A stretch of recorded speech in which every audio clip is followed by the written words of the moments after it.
There's a very common saying on Wall Street, don't fight the Fed. Today we hear another term, don't fear the Fed. There are commentators writing all over that don't worry just because Ben Bernanke has signaled the end of tapering. This tapering is dependent on the GDP growth being sustained in the US economy, also the unemployment rate continuing to fall, which may or may not happen. So the tapering also may or may not take place. I'm indeed surprised at the complacency which I still see all over global stock markets. Analysts and commentators continue to be extremely complacent. They are taking a major market moving event as something which is which is can be dismissed without any thought. It's a very important event. You do not expect the Fed president to come and tell you in absolutely uncertain terms that this is what he's going to do. He's bound to leave some leeway, rested, rattle the markets right away. You would have only found people heading for the exits if he was completely sure in which direction and in which quantum of time he is going to do what he is talking about doing.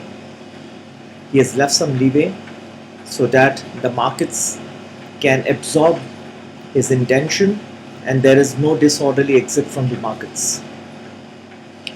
We hear another amusing thing today.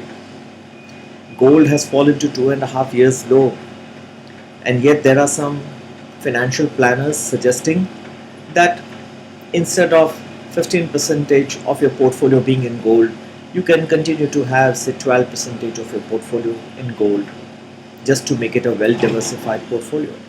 But why would you want to invest money in an asset which is diminishing in price? Gold has been on a fall for quite some time, and the way things look, there is more downside left.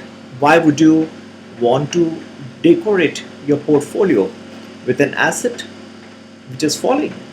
This just shows without any application of mind, financial planners are suggesting asset classes, and this has led to diminished return on investors' portfolios. The Indian rupee has been on a downfall for quite some time now, for almost a month. There's an expert who says that he expects the rupee to tumble further to about 61.50 in 4 months' time and to about 62 in a year's time, which means from today to the next 4 months he expects 61.5. Another 8 months thereafter he expects a 50 paise depreciation or just a 1% depreciation in the rest of those 8 months.